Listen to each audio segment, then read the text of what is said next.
Ah, they were shouting in vain, Mikhail Alexandrovich could not call anywhere.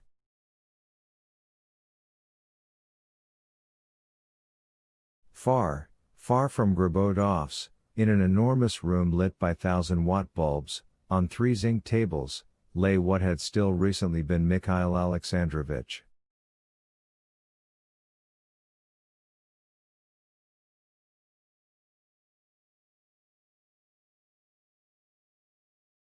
On the first lay the naked body, covered with dried blood, one arm broken, the chest caved in; on the second, the head with the front teeth knocked out, with dull, open eyes unafraid of the brightest light, and on the third, a pile of stiffened rags.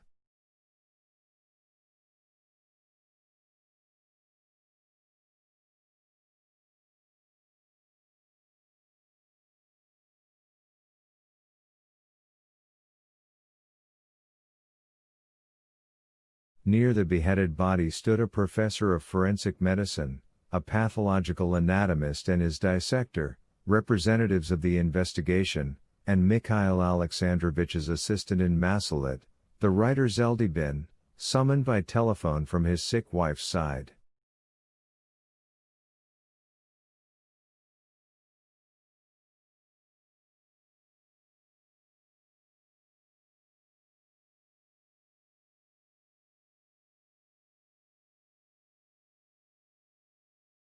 A car had come for Zeldybin and first of all taken him together with the investigators, this was around midnight, to the dead man's apartment, where the sealing of his papers had been carried out, after which they all went to the morgue.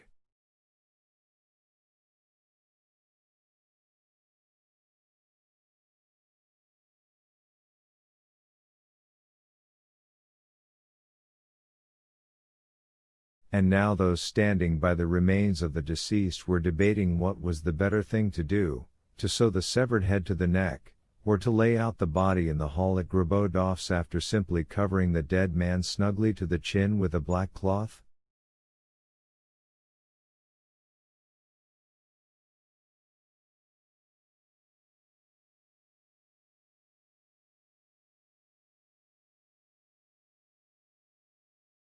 No, Mikhail Alexandrovich could not call anywhere, and Deniskin, Glukarev and Quant, along with Beskudnikov, were being indignant and shouting quite in vain.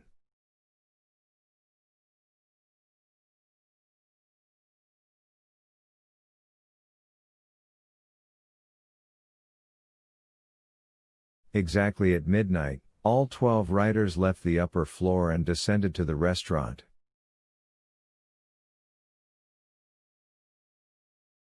Here again they silently berated Mikhail Alexandrovich. All the tables on the veranda, naturally, were occupied, and they had to stay for supper in those beautiful but airless halls.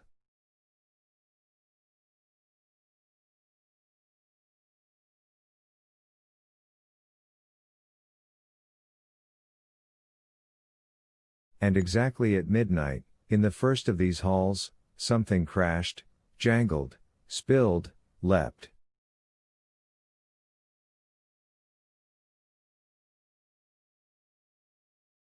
And all at once a high male voice desperately cried out,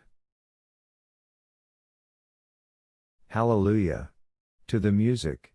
The famous Gribaudov jazz band struck up.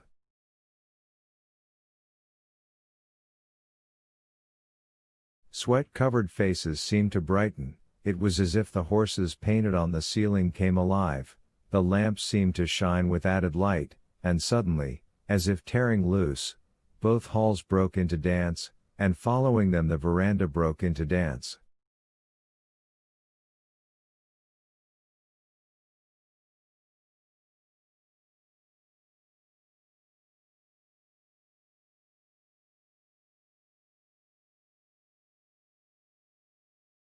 Glukarev danced with the poetess Tamara Polyamasiats, Quant danced, Zukapov the novelist danced with some movie actress in a yellow dress.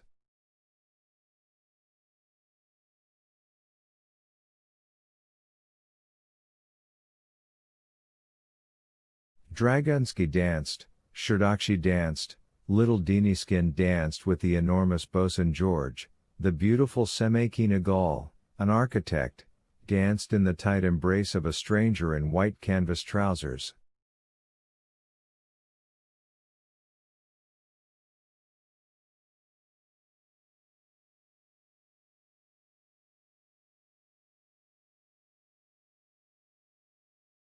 Locals and invited guests danced, Muscovites and out-of-towners, the writer Johann from Kronstadt, a certain Vitya Kuftik from Rostov, apparently a stage director, with a purple spot all over his cheek, the most eminent representatives of the poetry section of Masalit danced, that is, Babunov, Blasphemsky, Sweetkin, Smatchstick and Edfina Buzdyak, young men of unknown profession, in crew cuts, with cotton-padded shoulders, danced, someone very elderly danced, a shred of green onion stuck in his beard, and with him danced a sickly, anemia-consumed girl in a wrinkled orange silk dress.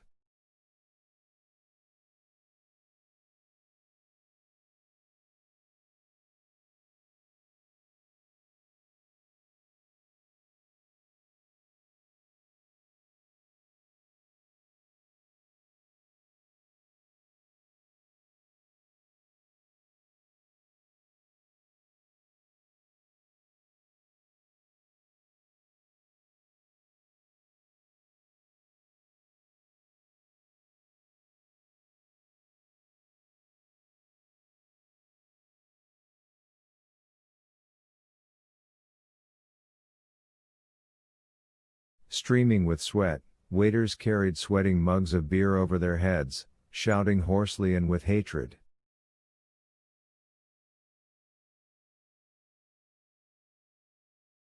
"Excuse me, citizen."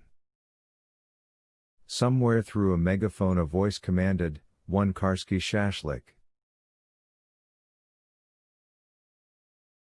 2 Zubrovkas. Home-style tripe. The high voice no longer sang, but howled. Hallelujah. The clashing of golden cymbals in the band sometimes even drowned out the clashing of dishes, which the dishwashers sent down a sloping chute to the kitchen.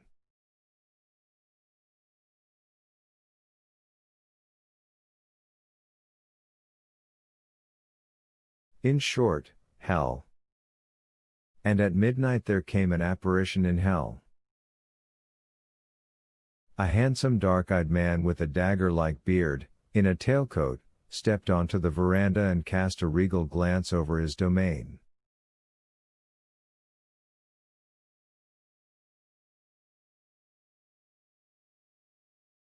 They used to say, the mystics used to say, that there was a time when the handsome man wore not a tailcoat but a wide leather belt with pistol butts sticking from it, and his raven hair was tied with scarlet silk, and under his command a brig sailed the Caribbean under a black death flag with a skull and crossbones.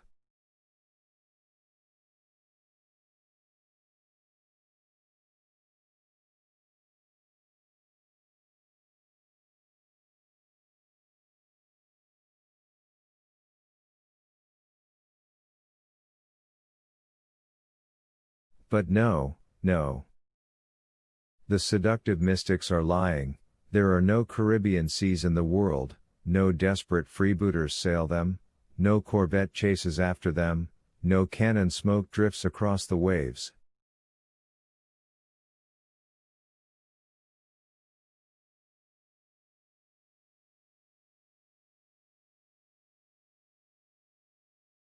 There is nothing, and there was nothing. There is that sickly linden over there is the cast iron fence, and the boulevard beyond it, and the ice is melting in the bowl, and at the next table you see someone's bloodshot, bovine eyes, and you're afraid, oh, gods, my gods, poison, bring me poison.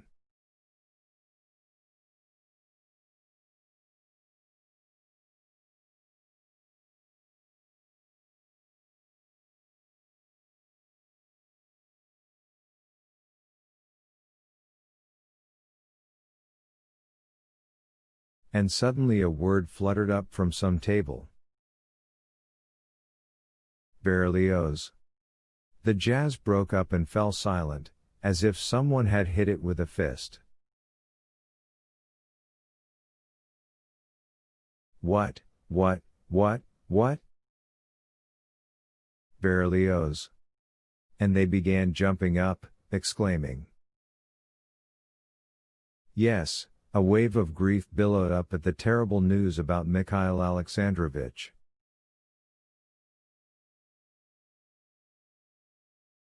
Someone fussed about, crying that it was necessary at once, straight away, without leaving the spot, to compose some collective telegram and send it off immediately.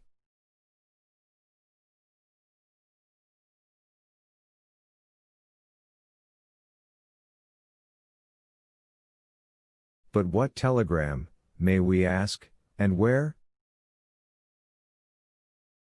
And why send it? And where, indeed? And what possible need for any telegram does someone have whose flattened pate is now clutched in the dissector's rubber hands, whose neck the professor is now piercing with curved needles?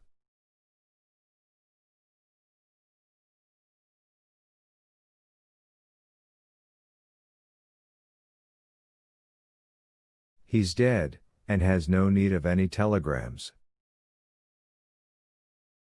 It's all over, let's not burden the telegraph wires any more.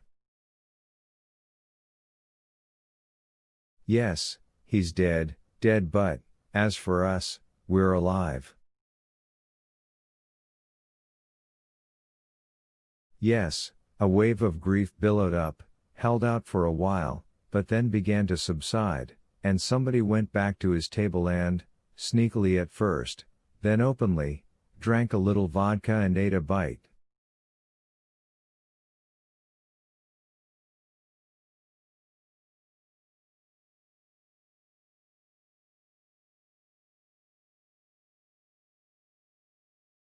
And, really, can one let chicken cutlets de volatile perish? How can we help Mikhail Alexandrovich? By going hungry? But, after all, we're alive. Naturally, the grand piano was locked, the jazz band dispersed, several journalists left for their offices to write obituaries.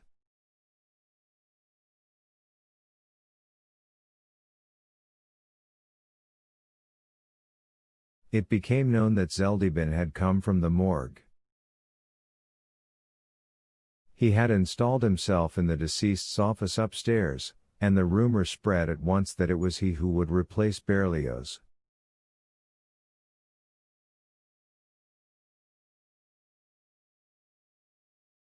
Zeldybin summoned from the restaurant all 12 members of the board, and at the urgently convened meeting in Berlioz's office they started a discussion of the pressing questions of decorating the hall with columns at Grabodov's, of transporting the body from the morgue to that hall, of opening it to the public, and all else connected with the sad event.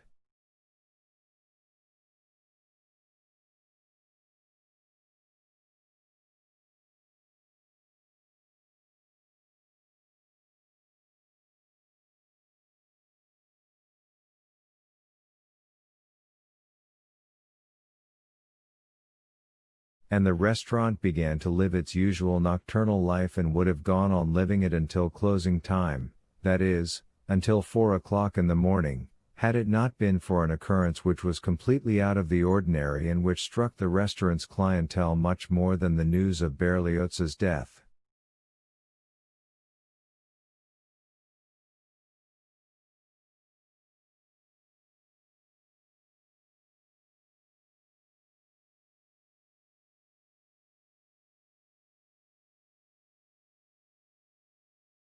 The first to take alarm were the coachmen waiting at the gates of the Grabodov house.